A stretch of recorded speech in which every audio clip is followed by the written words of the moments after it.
దగ్గర దగ్గర class rooms ఒకటి, boundary wall, electricity, toilet facilities, drinking water, library, play ground, dustbins, furniture, science laboratory, internet, ICT tools, ICT computer labs, digital library, kitchen shed, అదే మరి vocational laboratory, kitchen gardens, CWSN friendly toilets అన్నీ కలిపి 18 items కింద ఒక్కొక్క దానికి 5 మార్కులు వేశారు weightage కింద.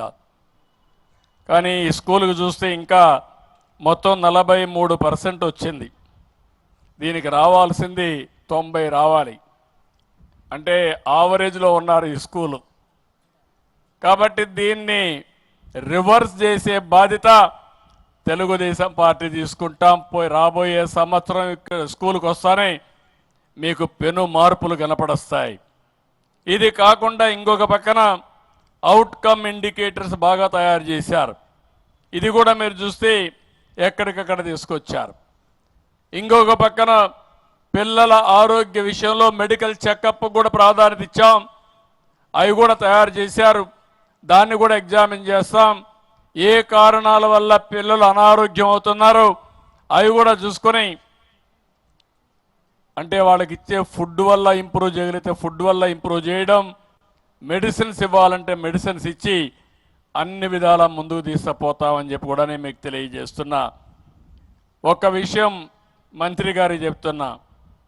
ఈ విషయంలో మీరు చూసినప్పుడు ఒక R&B రోడ్డు ఉంటుంది. గుంతలు పూడిస్తే చూడంగానే బ్రహ్మాండంగా పని అయిపోయిందని మీరు అభినందిస్తారు. లేకపోతే మొన్నే మంత్రిగా, ఐటీ మంత్రిగా విశాఖపట్నానికి TCSని మెప్పించి 10,000 మందికి ఉద్యోగాలు కల్పించే విధంగా వాళ్ళు ఒప్పించారు. ఆ TCS సెంటర్ వస్తూ ఉంది. అది వచ్చినప్పుడు అది మనకు విజిబుల్గా ఒక సంవత్సరంలో కనపడొస్తుంది. కానీ విద్యాశాఖ మాత్రం సముద్రం లాంటిది. ఈరోజు చేసిన ఫౌండేషన్ కానీ ఈరోజు చేసిన పని ఈరోజే ఫలితాలు రావు. ఇది పెను మార్పులకు దారి తీస్తుంది. నేను ఆ రోజు ఐటీకి ప్రాధాన్యత ఇచ్చాను.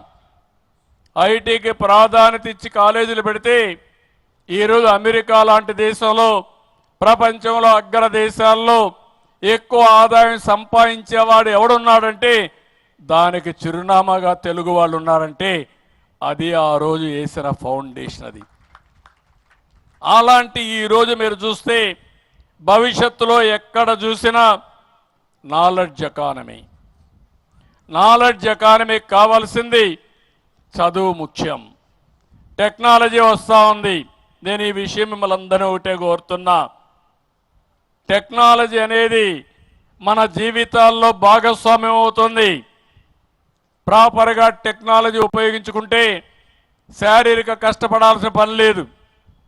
ఆర్థిక ఇబ్బందులకు లోనవ్వాల్సిన అవసరం ఉండదు. ఈరోజు మొత్తం నాలెడ్జ్ ఎకానమీలో మీరు చూస్తూ ఉంటే వ్యవసాయంలో కానీ ఇండస్ట్రీ కానీ 1-2 కాదు పెను మార్పులు వస్తున్నాయి. అవి ఏం చేయాలో అందిపుచ్చుకుంటాం. ఇంకో పక్కన మీరు చూస్తే రెండో విషయం కూడా గుర్తుపెట్టుకోవాలి. ఇవన్నీ ఒక విషయం అయితే జనాభా పెరుగుదల కూడా. నేను ఎప్పుడు ఎక్కడ పోయినా ఈ విషయం మాట్లాడుతున్నా. ఈరోజు మీరు చూసినప్పుడు ప్రతి ఆడబిడ్డ జీవితంలో 2కి జన్మనివ్వాలి. 2కి జన్మనిస్తే జనాభా కంటిన్యూ అవుతుంది. 2 కంటే ఎక్కువగా జన్మనిస్తే కొంచెం ఎక్కువ జనాభా ఉంటుంది. 2 కంటే తక్కువ ఉంటే జనాభా తగ్గిపోతుంది. ఈరోజు మనం చూస్తే ఓసారి మన దేశంలో కూడా ఇప్పుడైతే బాగా ఉంది. ఇది 2047-40 వరకు ఉంటుంది. ఆ తర్వాత జనాభా తగ్గిపోతారు. బాగా అందరూ ముసలి వాళ్ళు ఉంటారు. పిల్లలు లేని పరిస్థితి వస్తుంది. ఈరోజు జపాన్లో పిల్లలు లేరు. జపాన్లో మెషిన్స్ ఉన్నాయి. కానీ ఆ మెషిన్స్తో ఆడుకోలేం. ఆ విషయం కూడా చెప్పిన పని చేస్తాయి కానీ మనుషులు మాత్రం కాదు.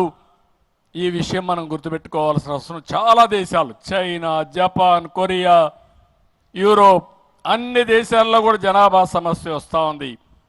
ఇండియా కూడా మీరు చూస్తే ఇప్పుడు 1.91కు వచ్చేసాం. ఇది రాను రాను తగ్గుతుంది. మనమైతే 1.7లో ఉన్నాం. ఆంధ్ర రాష్ట్రం, మీ బాపట్ల ఇంకా చాలా ముందుంది, 1.45కు వచ్చేసారు. అంటే రెండు ఉండాల్సింది 1.4 కంటే 45 అంటే జనాభా తగ్గిపోతా ఉంది. కడాన ఊర్లో ముసలోళ్ళు మాత్రమే ఉంటారు. ఆ తర్వాత ముసలోళ్ళు కూడా ఉండరు, వాళ్ళు చనిపోయిన తర్వాత. మీ ఊరు పేరు కూడా ఉండదు, గుర్తుపెట్టుకోండి. రేపు బాపట్ల అంటే ఎక్కడుందో ఎత్తుక్కునే పరిస్థితి వస్తుంది. అందుకే నేను దూరదృష్టి చెప్తున్నా.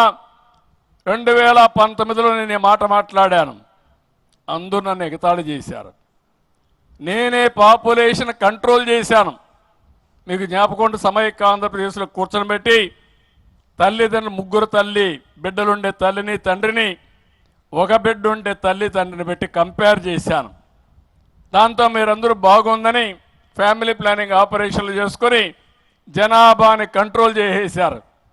ఇప్పుడు ఆ కంట్రోల్ ఎంతవరకు పోయిందంటే జనాభా లేని పరిస్థితికి వస్తూ ఉంది. చదువుకున్న వాళ్ళు పిల్లలు కనడం లేదు, వద్దనుకుంటున్నారు. Double income, no kids, let us enjoy అంటే ఆదాయం బాగా వస్తే పిల్లలు కానీ ఎందుకు ఆ వ్యవస్థలని ప్రతి ఒక్కరు కూడా వచ్చిన ఆదాయంతో ఎంజాయ్ చేసే పరిస్థితికి వస్తున్నారు. ఇది ప్రమాదమైన పరిస్థితి అని చెప్పి కూడా నేను మీకు తెలియజేస్తున్నా. అందుకని నేను ఈరోజు మీ అందరికీ పిలిపిస్తున్నాను. ఈ బాపట్లలోనే ఈ మీటింగ్ నుంచే స్టార్ట్ కావాలి. జనాభా పాపులేషన్ మేనేజ్మెంట్, ఒకసారి పాపులేషన్ మేనేజ్మెంట్ చేయగలిగితే ప్రపంచాన్ని శాసించే శక్తి భారతదేశానికి ఉంది. అందులో మన రాష్ట్రం నాలెడ్జ్ ఎకానమీలో ముందుకు పోతున్నాం, ఇంకా ముందుకు పోతామని చెప్పి కూడా నేను మీకు తెలియజేస్తున్నా. అందుకని ఈరోజు ఈ మీటింగ్ ద్వారా నేను ఒకటే మిమ్మల్ని అందరినీ కోరుతున్నా. ఈరోజు మనం చాలా విషయాలు మాట్లాడుకున్నాం. మన దేశం ఒక గొప్ప దేశం, గొప్ప వారసత్వం. అయితే ఈరోజు నాలెడ్జ్ ఎకానమీలో కావాల్సిన చదువుకు ప్రాధాన్యత ఉండాల్సిన అవసరం ఉంది. దానికి ఈరోజు మీటింగ్ నాంది పలుకుతుంది, పెను మార్పులకు దారి తీస్తుంది. తద్వారా భవిష్యత్తులో ప్రపంచంలో ఎక్కడ మాట్లాడినా నాలెడ్జ్ ఎకానమీ ఎక్కడ పుట్టింది, ఎక్కడ బాగున్నారంటే దానికి చిరునామాగా ఆంధ్రప్రదేశ్ వస్తుంది. నా ఆలోచన ఒకటే, ఈ పిల్లల భవిష్యత్తు కోసం నేను ఆలోచిస్తున్నా. ప్రపంచంలో జరిగే అభివృద్ధి అంతా కూడా ముందే ఆలోచించి అది తీసుకొచ్చే బాధ్యత నాది. అది అందిపుచ్చుకోవాల్సిన బాధ్యత ఈ పిల్లలది. వాళ్లకు సహకరించే బాధ్యత పేరెంట్స్ కానీ టీచర్స్ కానీ తీసుకుంటే ఇది సాధ్యం.